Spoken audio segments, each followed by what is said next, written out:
Alright, so dungeons, and more dungeons. This episode's a mixed bag for me. And honestly, talking about when I do a review, I usually talk about like episodes of things that I really, really like and really, really enjoy.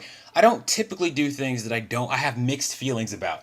And that's kind of what this episode is. It's the first thing that I've ever actually talked about where I actually have mixed feelings on the subject. I didn't hate the episode, but I wasn't absolutely in love with it either. There was a couple little things about it that bugged me. I guess I'll just go over what I liked about it, what I liked about the episode first. First off, the paranormal weird thing in this episode is cool and kind of lame at the same time, but I guess it's supposed to be in a way.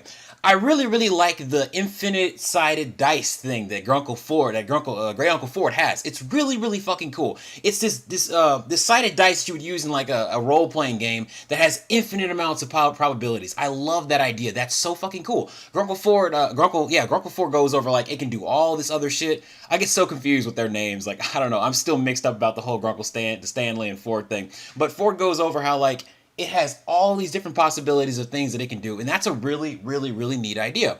It's not used to a really great effect in this episode, but it's a really, really neat idea. I do like that. And I also like the Dipper and Ford bond in this episode. I like how they show, like, Dipper constantly gets ragged on for being really, really smart. Everybody always calls him a dork. Even Seuss makes fun of him in this episode.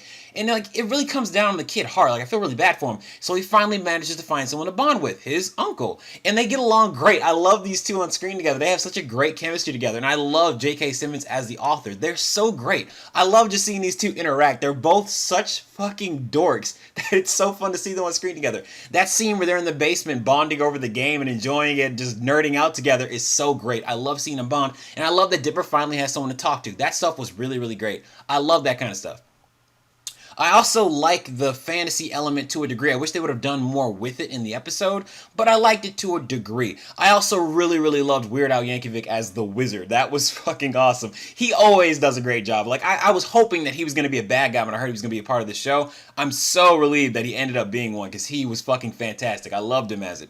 Now, for all the things that I didn't really like about the episode, I really didn't like it. Like, first off, one thing that really just bugs me after watching this episode, why the fuck did Ford, being such a smart character, keep that goddamn dice in that bag full of normal dice? Why would you do that? You keep extra dimensional dice that can do all these wonderful, fantastic things in a bag with a bunch of normal D&D Dungeons and Dice Monster whatever fucking dice bags. Seriously? Why would you do that? That just seems like a recipe for disaster. That's like setting yourself up to fuck things up. Why would you do that? And of course, that's exactly what happens. As soon as the episode introduces the concept of an infinity-sided die, you automatically know exactly where the episode's plot's going. That's another problem I have with it. It's really, really predictable. It's like, as soon as he's like, yeah, Dipper, I have this dice that can do anything, you're like, oh, really? It can do anything. So how long before it takes over the game and they end up going into a game world? Because that's exactly what's going to fucking happen. Also, there's another thing that bugs me is like, why is Grenda in this episode? Like, I like her as a character, she's cool or whatever, but like, why is she there? She kind of just seems kind of pointless. For most of the episodes, she kind of just hugs the fucking sexy elf guy, which that was really, really funny. I like the hot elf dude who's like, whatever. Like, that guy was hilarious. I really liked him, but what was her point in the episode? Like, I just don't know. Like, maybe I'm being too cynical at this point. I don't know, but it just seemed to me like, what was the point of her being there? I don't know. I really did like the comparison between the two sets of twins, though, and it seems to be hinting at some heavy drama coming, like, later in the show between Dipper and Mabel, which is kind of depressing to think about. But I like that kind of, the element of drama is really, really good. It's handled really well. Gravity Falls handles a lot of drama really well, as we saw with Not What It Seems. It does drama great, and I like that whole thing that they're hinting. I don't know exactly what they're hinting at for the future, but I like where they're going with that. That's actually really cool. I like that speech between, that one dialogue sequence between Dipper and Mabel, where he's like, you guys always make fun of me. You're always calling me a nerd and whatever. I finally found someone who's cool, so, you know, fuck it. I'm gonna hang out with him. Screw what you guys want to do. I'm tired of being made fun of. I finally found someone who understands me. I'm gonna hang out with him instead of hanging out with you. Why would I hang out with people who constantly ridicule me, you know?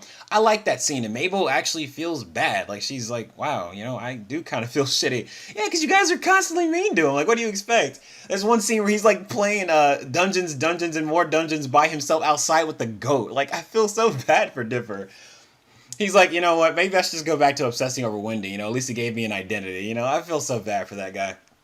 So overall, I didn't hate the episode, but I didn't really love it either. It's not an episode I'd want to rewatch over and over and over. I felt like the paranormal thing in it was kind of weak, and I felt like the whole dimensional dice thing shouldn't have even been a problem. Like, again, why was it in the bag to begin with? Maybe I'm being too crucial to the episode. I don't know. Maybe you'll hate me for saying this. I don't know. Maybe you think I'm an asshole. I don't know. That's your opinion. That's everybody has an opinion. That's my opinion. I just personally felt that it was just kind of a weak thing. I thought, like, with the fantasy element, they could have done a lot more. I liked all the jokes they poked fun at. Like, they poked fun not only at the show itself, but they also poked fun at, like, The Legend of Zelda, other fantasy aspects. There was lots of little nice poking fun at jokes that I really, really liked. But for the most part, I thought the whole fantasy element was kind of weak. I wish they'd done a lot more with it early on. Maybe, like, if they did it early on in the episode, maybe it would have been better later on. I don't know. But I just felt that the whole thing as a whole was kind of weak. And the whole way it was set up, like, the dice and all that was just kind of weak to me.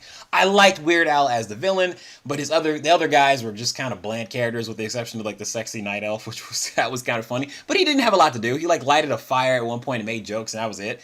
And then, like, the one scene, the really cool scene where they're in the board game, that was the cool scene of the episode, and it comes way later. And there's a really, like, there's like a really terrible foreshadowing with, like, Stanley, Grunkle Stan. I mean, that still confuses the fuck out of me.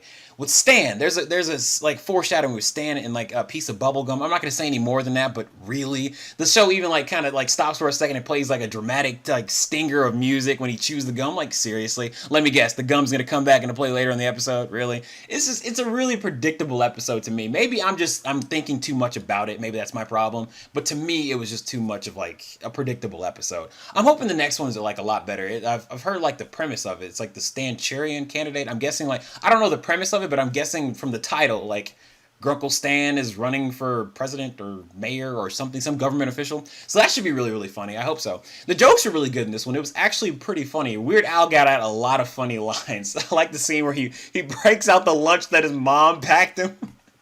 That was fucking hilarious. So I did like the jokes, but I just thought the paranormal elements, for me personally, was kind of weak. Not a bad episode by any means, but not the best one I've seen. I've seen a lot better episodes of Gravity Falls. Even the last one before this, The Tale of Two Stands, was a lot better. I like that one a lot more. So yeah, that's pretty much all I got for you guys today. I hope you guys enjoyed the video. I hope you enjoyed my opinion, or maybe you hated my opinion. I don't know. Tell me down below in the comments. Maybe you absolutely think I'm a total asshole and you love this episode. You're well within your right. Whatever. But that's all I got for you guys today, and thanks for watching.